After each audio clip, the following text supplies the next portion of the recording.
ومن سيئات أعمالنا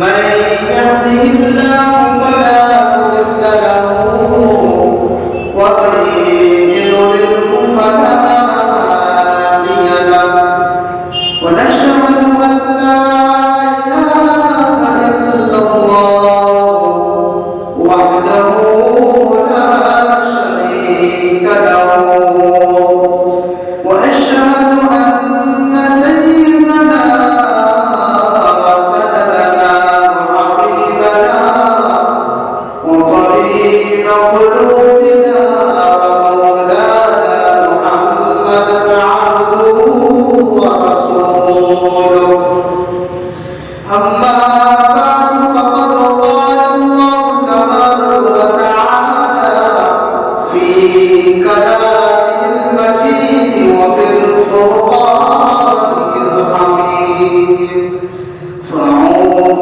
بالله من الشيطان الرجيم بسم الله الرحمن الرحيم يا أيها الذين آمنوا توبوا إلى الله توبة نصوحا إن الله وملائكته يصلون على النبي يا أيها الذين آمنوا صلوا عليه وسلموا تسليما اللهم صل على سيدنا مولانا محمد وعلى آل سيدنا مولانا محمد رسول مرحل وشاء رسول مرحل وشاء رسول مرحل برائر আলোচনা রসুল মার্কাতি করবে অনুপ্রেরণা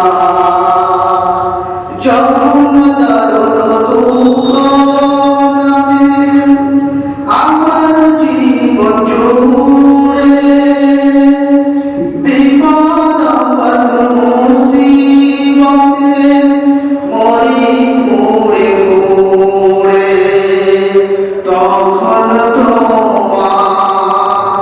তখন তোমার শৈশব কৈশোর জোগাই সান্ত্বনা রসুল আমার কাজে করবে অনুপ্রেরণা আল্লাহুম্মা সাল্লি আলা সাইয়্যিদিনা মাওলানা মুহাম্মদ ওয়া আলা আলি সাইয়্যিদিনা মাওলানা মুহাম্মদ সাল্লাল্লাহু আলাইহি শুকর রব্বে সর্বপ্রকার শুকরিয়া জ্ঞাপন করে সেই মহান স্রষ্টার প্রতি যিনি অক্ষয় অব্যয় দ্বিতীয়, যিনি মহিয়ান করিয়ান সর্বশক্তিমান, যিনি মানবতা বর্জিত মানব সমাজকে হেদায়েতের লক্ষ্য যুগে অবনীত নবী ও রাসূল গ্রহণ করেছেন এবং আল্লাহ রাব্বুল আলামিন আমাদেরকে ভালোবেসে মহব্বত করে প্রত্যেক সপ্তাহে ন্যায় ও সত্যই পবিত্র জুমার নামাজ তাদের জন্য একত্রিত করেছেন। এই জন্য সকলেই সমবেত কণ্ঠে তার শাহী দরবারে শুকরিয়া জ্ঞাপন করি আলহামদুলিল্লাহ। পরের পর্যায়ে নিখিল বিশ্বের অনুপম সৃষ্টি নূর নবী পূর্ণের ছবি উভয় জগতের কান্ডারি নবী করিম সাল্লাল্লাহু আলাইহি ওয়াসাল্লাম যিনি নিজের সোনার জবানে বলেন যদি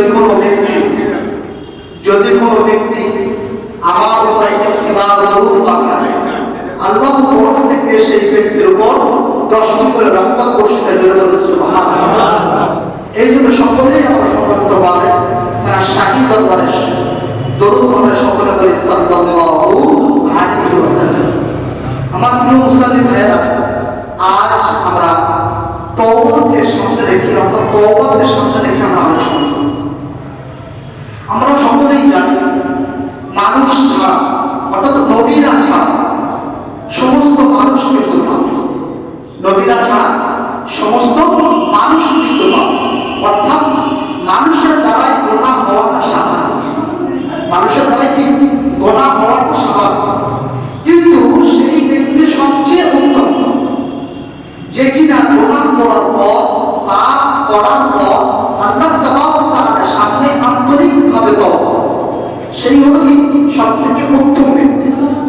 তুলবাইনা সুনান তিরমিজি 2499 নম্বর হাদিসের মধ্যে হযরত আনাস ইবনে মালিক রাদিয়াল্লাহু তাআলা আনহু থেকে বর্ণিত, তিনি বলেন যে আল্লাহ রাসূল সাল্লাল্লাহু আলাইহি ওয়াসাল্লাম বলেছেন, কুল্লু বানি আদম খাতাউন ওয়া খায়রুল খাতাইন তাওয়াবুন। প্রত্যেক আদম সন্তান কিন্তু ক্ষতিগ্রস্ত, পাপী, কিন্তু সেই পাপীদের মধ্য থেকে সর্বশ্রেষ্ঠ তারা যারা কিনা বেশি বেশি কি করে তওবা, বেশি বেশি তওবা। তাহলে বোঝা গেল যে আদম সন্তান যত আদম সন্তান সকলেই কিন্তু ক্ষতিগ্রস্ত পাপী, কিন্তু তাদের মধ্যে সর্বশ্রেষ্ঠ তারা যারা কিনা কি করে আল্লাহ তাআলার কাছে তওবা করে। শুধু তাই নয় আমার প্রিয় মুসলিম ভাইরা, আল্লাহ রাব্বুল ইজ্জত কোরআনে কারীমের মধ্যে সূরা তাহরিমের 8 নম্বর আয়াতের মধ্যে বলেন, ইয়া আইয়ুহাল্লাযীনা আমানু তুবু ইলাল্লাহি তাওবাতান নাসুহা আসা রাব্বুকুম আন ইয়াগফিরা আনকুম সাইয়্যাতিকুম ওয়া يدخلكم جنات تجري من تحتها الأنهار। আল্লাহ রাব্বুল আলামিন বলেন, হে বান্দারা, তোমরা আল্লাহ তাবারক তাআলার কাছে খাঁটি মনে তওবা করো। যদি তোমরা তওবা করো, আল্লাহ রাব্বুল আলামিন ওয়াদা করেছেন তোমাদের জীবনের সমস্ত গুনাহগুলোকে মাফ করে দেবেন। জোরে বলুন সুবহানাল্লাহ। তোমরা কি করো ইমানদাররা, তোমরা খাঁটি করে তওবা করো। আর কি করো, যদি তোমরা খাঁটি করে তওবা করো তাহলে আল্লাহ রাব্বুল আলামিন ওয়াদা করেছেন যে তোমাদের গুনাহ সমূহগুলোকে কি করে দেবেন, মাফ করে দেবেন। সুবহানাল্লাহ। এই আয়াতের মধ্যে দুটি বিষয় লক্ষণীয়। কয়টি বিষয়? দুইটি বিষয় লক্ষণীয়। এক নম্বর, আল্লাহ রাব্বুল আলামিন বলেছেন খাঁটি তওবা করতে হবে। কি বলেছেন? খাঁটি তওবা করতে হবে। দ্বিতীয় নম্বর বিষয় লক্ষণীয়, আল্লাহ রাব্বুল আলামিন ওয়াদা করেছেন যদি আপনি তওবা করেন তাহলে আপনার সমস্ত গুনাহগুলোকে কি করবেন, মাফ করে দেবেন। সুবহানাল্লাহ। এখন আমাদের জানার বিষয় তওবা কাকে বলা হয়। তওবা কাকে বলা হয়? তওবা মানে ফিরে আসা, অর্থাৎ গুনাহের রাস্তাকে ত্যাগ করে আল্লাহ রাব্বুল আলামিনের সঠিক রাস্তায় ফিরে আসাকে তওবা বলা হয়। এখন তওবা তো জানলাম, কিন্তু খাঁটি তওবা কাকে বলে? তাওবাতুন নাসুহা, খাঁটি তওবা কাকে বলে? এই বিষয়ে উলামায়ে কেরাম বলেন যেই তওবার মধ্যে তিনটি সংখ্যা, যেই তওবার মধ্যে তিনটি সংখ্যা। এক নম্বর শর্ত হচ্ছে আমি যে গুনাহের জন্য আল্লাহ তাবারক তাআলার কাছে তওবা করছি সেই গুনাহকে পরিপূর্ণ বর্জন করা, এক নম্বর। দ্বিতীয় নম্বর শর্ত বিগত দিনের গুনাহের জন্য লজ্জিত হওয়া, কি হওয়া, অনুতপ্ত হওয়া, লজ্জিত হওয়া। তৃতীয় নম্বর সাত, যে গুনাহের জন্য আমি আল্লাহ তাআলার কাছে তওবা করছি সেই গুনাহটা আগামীতে আমি আর করব না, এর প্রতিজ্ঞা করা। যখন এই তিনটি সব একটা তওবা করতে পাওয়া যাবে তাহলে তাকে বলা হয় তাওবাতুন নাসুহা, খাঁটি তওবা। আর এই খাঁটি তওবা আল্লাহ রাব্বুল ইজ্জত কি করেন, কবুল করেন। আল্লামা ইবনে হাজার আসকালানী আলাইহির রহমান, তিনি ফাতহুল বারীর কিতাবের মুসান্নিফ, তিনি সহিহ বুখারীর 39 নম্বর হাদিসের ব্যাখ্যায় লিখেছেন যে অন্যান্য নবীদের জামানার শরীয়তের থেকে আমার আপনার নবী মুহাম্মদ রাসূলুল্লাহ সাল্লাল্লাহু আলাইহি ওয়াসাল্লামের শরীয়ত খুবই সহজ। কেননা অন্য নবীর জামানায় তওবা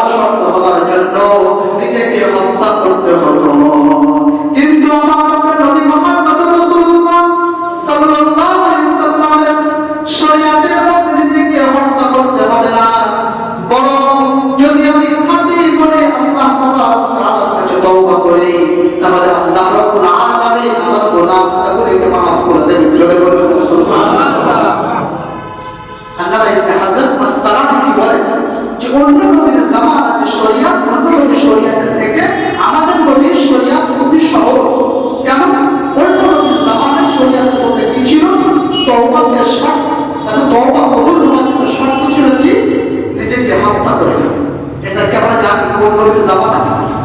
কোন নবীর জামানা? হযরত মূসা আলাইহিস সালাতু ওয়াস সালামের জামানা এই নিয়মটা ছিল তার শরীয়তের মধ্যে। কিন্তু আমার নবী মুহাম্মদ রাসূলুল্লাহ সাল্লাল্লাহু আলাইহি সাল্লামের জামানা আমাদের শরীয়ত কত সহজ। আমাদের নিজে হত্যা করতে হবে না, বরং খাঁটি মনে তওবা করলে আল্লাহ রাব্বুল আলামিন কি করবে? গুনাহগুলোকে মাফ করে দেবে। আমার প্রিয় মুসলিম ভাইরা, আল্লামা ইবনে হাজার আসকালানী আলাইহি রাহমাতুল্লাহ আরো বলেন যে তওবার মধ্যে তিনটি শর্ত পাওয়া যাবে, তাকে বলা হয় খাঁটি তওবা। এক নম্বর শর্ত, আমি যে গুনাহের জন্য আল্লাহ রাব্বুল আলামিনের কাছে তওবা করছি, এই সেই গুনাহটা পরিপূর্ণভাবে বর্জন করতে হবে। দুই নম্বর শর্ত, বিগত দিনের গুনাহের জন্য নিজেকে লজ্জিত করতে হবে, অনুতপ্ত করতে হবে।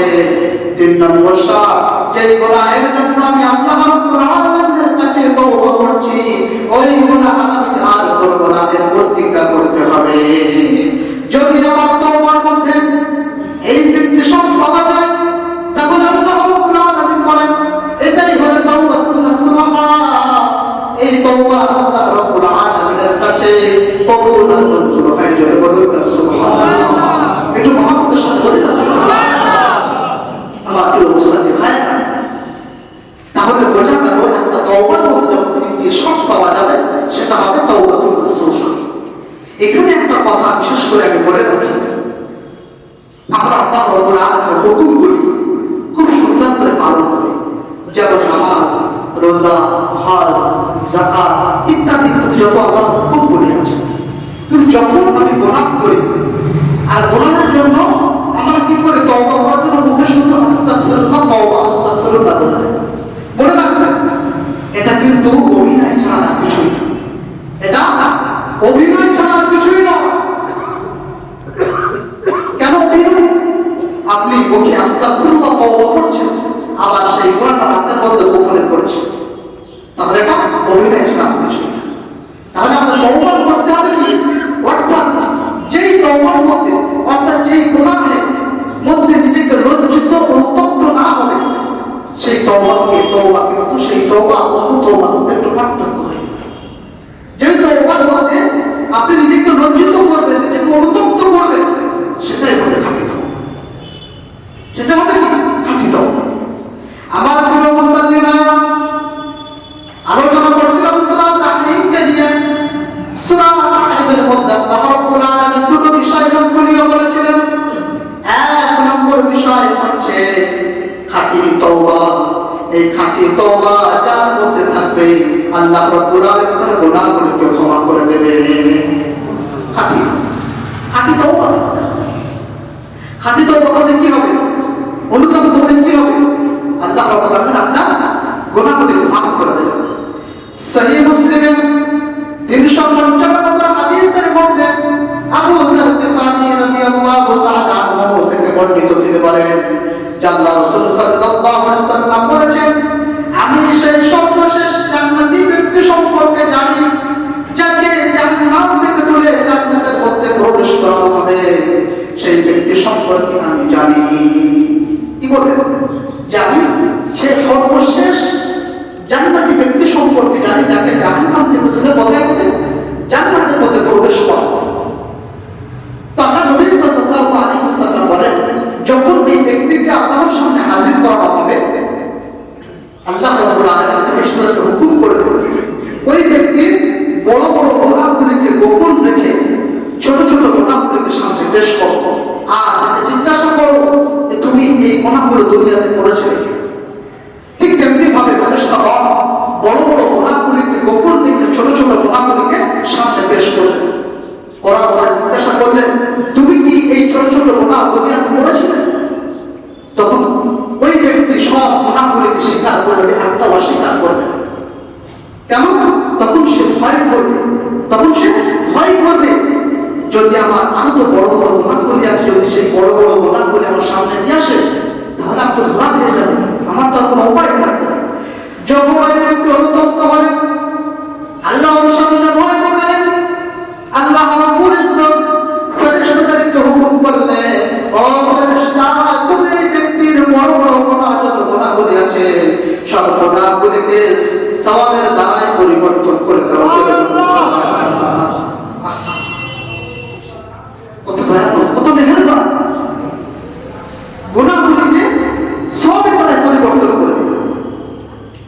আবু যার বিহান রাদিয়াল্লাহু তাআলা আনহু বর্ণনাকারী বললেন, যখন আল্লাহ রাসূল সাল্লাল্লাহু আলাইহি ওয়াসাল্লাম এই কথা বললেন, তারপর ওই যুবকটি বললেন, যে মাবুদ হে প্রভু, আমার তো বড় বড় গুনাহগুলি আছে, সেই গুনাহগুলো আমি দেখতে পাচ্ছি।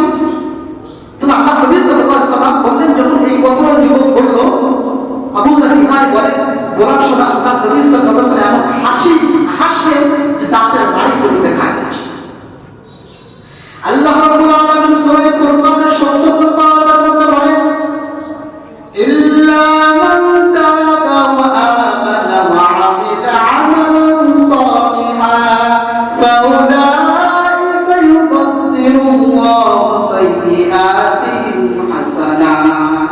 আল্লাহ রাব্বুল আলামিন বলেন, তোমরা যারা তওবা করবে এবং আল্লাহর উপর বিশ্বাস স্থাপন করবে এবং নেক আমল করবে, আল্লাহ রাব্বুল আলামিন তার জীবনের গুনাহ খাতাগুলোকে সওয়াবের দ্বারাই পরিবর্তন করে দেবেন। জোরে বলুন সুবহানাল্লাহ। কি করবেন?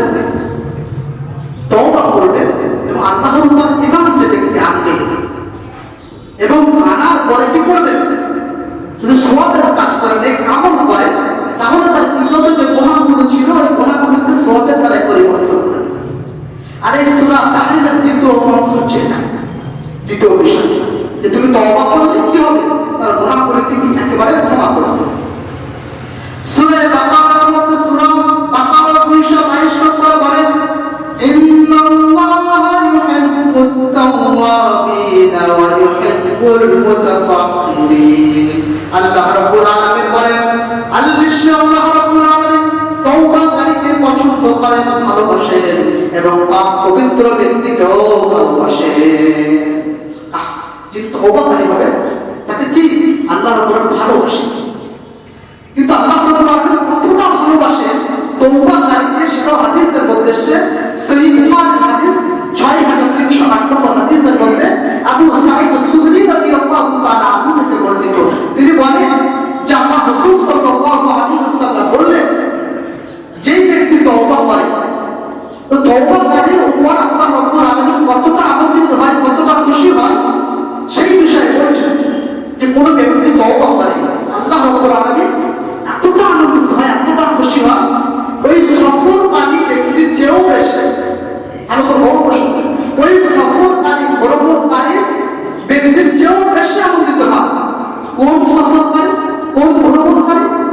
যেই ব্যক্তি নিজের যানবাহন নিয়ে, খাবার দাবার নিয়ে বিশাল মরুভূমিতে ভ্রমণ করবে, ঘটনা করবে ওই যানবাহন এবং খাবার দাবারটা ছিল সেটা হারিয়ে গেছে।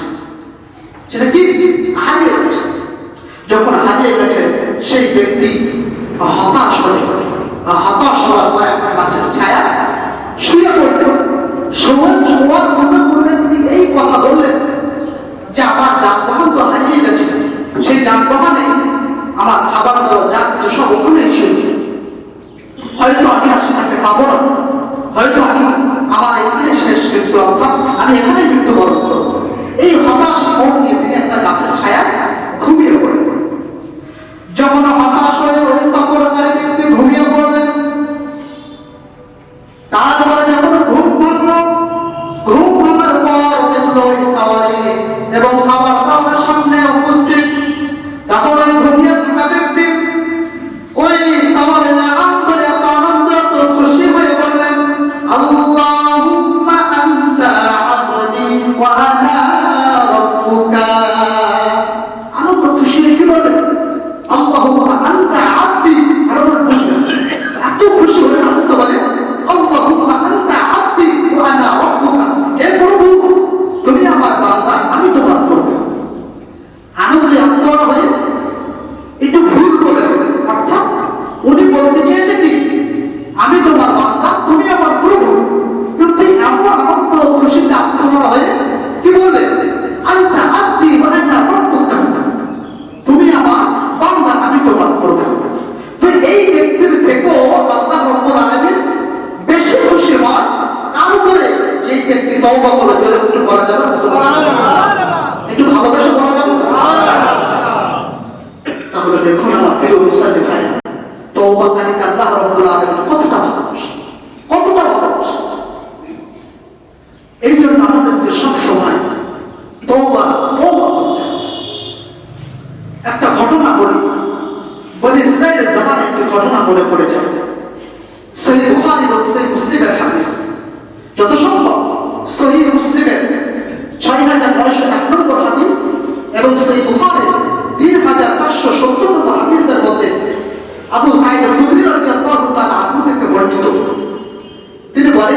রাসূল সাল্লাল্লাহু আলাইহি ওয়াসাল্লাম আমাদেরকে একটা ঘটনা শুনিয়েছেন। কার ঘটনা? বনি ইসরাঈল জামানায় একজন 100 হত্যাকারী মহাপাপীর ঘটনা, অর্থাৎ সেই মহাপাপীর তওবা কবুল হওয়ার ঘটনাটা আমাদের সামনে পেশ করলেন। আল্লাহ রাসূল সাল্লাল্লাহু আলাইহি ওয়াসাল্লাম বললেন, বনি ইসরাঈল জামানায় এক ব্যক্তি 99 জনকে হত্যা করলেন। কয়জনকে? 99 জনকে হত্যা করলেন। করার পরে তিনি একটু লজ্জিত হলেন, অনুতপ্ত হলেন, আল্লাহর কাছে একটু তওবা করার জন্য চাইলেন। গেলেন ইহুদি এক দরবেশের কাছে। যাওয়ার পরে তিনি তার ঘটনাকে বললেন যে আমি 99 জনকে হত্যা করেছি, আমি তওবা করতে চাই, আমার তওবা কি কবুল হবে? দরবেশ তাকে বলল, তোমার তওবা কোনোদিন কবুল হবে না। কি হবে না? কোনোদিন কবুল হবে না। সেই ব্যক্তি, হত্যাকারী ব্যক্তি আক্রান্ত হয়ে সেই দরবেশকে হত্যা করে। তাহলে হয়ে গেল কটা? 100 হত্যাকারী ব্যক্তি আরো লজ্জিত হলেন, অনুতপ্ত হলেন। হওয়ার পরে রাস্তায় হেঁটে হেঁটে যাচ্ছেন। যেতে যেতে আলেম ইহুদি আলেমের কাছে গেলেন। যাওয়ার পরে তার পূর্বের ঘটনাগুলি বললেন, ও আলেম, আমি তো 100 হত্যা করেছি, আমার তওবা কি কবুল হবে? আলেম বলল, অবশ্যই তোমার তওবা কবুল হবে, অবশ্যই তোমার তওবা কবুল হবে। এরপরে হত্যাকারী বললেন, কেমন ভাবে তওবা করবো আমি? ওই আলেম বললেন, ও হত্যাকারী যুবক, তুমি বাইতুল মুকাদ্দাসের দিকে রওনা দাও। বাইতুল মুকাদ্দাসের দিকে যাইলে দেখবে ওখানে কিছু লোক ইবাদতের মধ্যে মশগুল আছে। কোথায় বললেন? বাইতুল মুকাদ্দাসের দিকে যেতে বললেন। যাওয়ার পর ওখানে দেখবে যে ওখানে কিছু লোক ইবাদত অনুষ্ঠিত করছে। কিন্তু তুমি একটা শর্ত হলো, তুমি আর নিজের এলাকায় ফিরে আসবে। তুমি আর নিজের এলাকায় ফিরে আসবে না, তোমার নিজের এলাকা খুবই খারাপ, খুবই জঘন্য। আলেমের এই কথা শোনার পর 100 হত্যাকারী মহাপাপী তওবার জন্য রওনা দিলেন বাইতুল মুকাদ্দাসের দিকে। যাওয়ার পরে রাস্তার প্রতিমধ্যে তিনি ইন্তেকাল করলেন। কি করলেন? ইন্তেকাল করলেন। ইন্তেকাল করার পর একদিক থেকে আযাবের ফেরেশতা ছুটে আসলো তার রূহটাকে নেওয়ার জন্য, অন্যদিক থেকে রহমতের ফেরেশতাও ছুটে আসলো তারা রূহ নেওয়ার জন্য। যখন দুই ফেরেশতা আপনার সামনে হলো, তর্ক বিতর্ক শুরু হয়ে গেল। বলতে লাগলো, এই ব্যক্তি আযাবের ফেরেশতা বলতে লাগলো, আমি এই ব্যক্তির রূহ আমি নিয়ে যাব। তখন রহমতের ফেরেশতা বললেন, কেন আপনি এই রূহ নিয়ে যাবেন?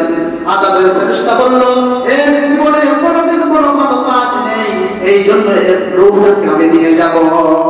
অন্যদিকে রহমতের ফেরেশতা বলতে লাগলো যে না, এর রূহটাকে আমি নিয়ে যাব, কারণ এই তওবা করার জন্য বাইতুল মুকাদ্দাসের দিকে রওনা হচ্ছে।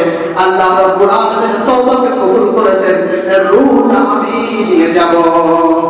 তর্ক বিতর্ক হতে হতে এক ফেরেশতা মানুষের রূহ ধারণ করে তাদের দুজনের মাঝখানে আসলো। আসার পরে ঘটনা শুনল। শোনার পরে তিনি একটা মধ্যস্থান বানালেন। তিনি বললেন, তোমরা একটা মাপামাপির কাজ করো, অর্থাৎ এই মহা হত্যাকারীর থেকে নিয়ে যেখানে ইন্তেকাল করেছেন সেখান থেকে বাড়ি পর্যন্ত মাপো, এবং এখান থেকে বাইতুল মুকাদ্দাস পর্যন্ত মাপো। যেই পথটা নিকটবর্তী হবে তাদের দিকেই ফায়সালা হবে। ফেরেশতা আসলো, দুজন তর্ক বিতর্ক করছে, আযাবের ফেরেশতা এবং রহমতের ফেরেশতা। থাকার পরে একজন আসলো, ফেরেশতা মানুষের রূপ ধারণ করে। এই বলছে আমি নিয়ে যাবো, ও বলছে আমি নিয়ে যাবো। তিনি আপনার মুক্ত স্থান বানাবেন। ওই যেখানে মহা ব্যক্তি পাপী বান্দা মারা গেছে, এখান থেকে তার রাস্তা, অর্থাৎ তার বাড়ি এই রাস্তাটা, আর এখান থেকে বাইতুল মুকাদ্দাস পর্যন্ত এই রাস্তাটা একটু ফাঁকা। যে রাস্তা থেকে যার নিকট হবে তার দিকে ফায়সালা হবে। যখন এইরকম ফায়সালা করে দিলেন, আল্লাহ রাব্বুল আলামিন কত দয়ালু, কত মেহেরবান, হুকুম করলেন ওই মহাপাপী ব্যক্তির রাস্তাটা, অর্থাৎ যে রাস্তাটা বাড়ির দিকে যাচ্ছে সেই রাস্তাকে হুকুম করলো হয়ে যাও, লম্বা হয়ে যাও, চওড়া হয়ে যাও। আর এবং বাইতুল মুকাদ্দাসের রাস্তাকে বলল, ও ফাতিমা, তুমি ওই মহাপাপীর নিকটবর্তী হয়ে যাও। একটু জোরে বলুন সুবহানাল্লাহ। কি বললেন? বাকি রাস্তাটা কি হলো? হুকুম করলো তুমি বড় হয়ে যাও, লম্বা হয়ে যাও, দীর্ঘ হয়ে যাও। আর বাইতুল মুকাদ্দাসের রাস্তাকে বলল তুমি নিকট হয়ে যাও। এরপরে যখন মাপা হওয়ার পর দেখলো বাইতুল মুকাদ্দাসের রাস্তাটা তার নিকটবর্তী হয়ে আছে, আর বাড়ির রাস্তাটা দীর্ঘ হয়ে আছে। রহমতের ফেরেশতা তার রূহটাকে রহমতের ফেরেশতা দিয়ে গেলেন চলে। একটু বলা যাবে না সুবহানাল্লাহ। কিসের কারণে বলুন তো, কিসের কারণে? তওবা। আর তওবাটা কেমন হবে? যেমন আমরা মুখে তওবা আস্তাগফিরুল্লাহ চলতে ফিরতে বলি, ওই তওবা যে এখন তওবা আস্তাগফিরুল্লাহ বললাম, আবার কিছুক্ষণ পরে আবার সেই কাজ শুরু করব, আবার গুনাহের কাজটা করার পরে ভুল হয়ে গেছে, তওবা আস্তাগফিরুল্লাহ করব। এটা কিন্তু তওবার একটা বড় একটা অভিনয়। এটা কি? এটা অভিনয়। তওবা করা অভিনয়। যতক্ষণ না পর্যন্ত আপনি আপনার গুনাহের জন্য লজ্জিত হবেন, যতক্ষণ না পর্যন্ত আপনি আপনার গুনাহের জন্য অনুতপ্ত হবেন, ততক্ষণ না পর্যন্ত আপনার তওবা আল্লাহ রাব্বুল আলামিনের কাছে কবুল হবে না। কি হবে না? কবুল হবে। এই জন্য আমার প্রিয় মুসলিম ভাইদের কাছে একান্ত আবেদন যে আপনারা যা গুনাহ যা করেছেন একটু খাঁটি তওবা করেন, খাঁটি তওবা করেন। আর একটা হাদিস মনে পড়ে যায়, হযরত মুআবিয়া রাদিয়াল্লাহু তাআলা তিনি এমন কোন রাত নেই যে রাতে তিনি তাহাজ্জুদ পড়তেন না। কি করতেন না? তাহাজ্জুদ পড়তেন। এমন কোন রাত নেই তিনি তাহাজ্জুদ পড়তেন। একদিনের ঘটনা মনে পড়ে যায়, সেই দিন তিনি তাহাজ্জুদ পড়তে উঠতে পারেনি।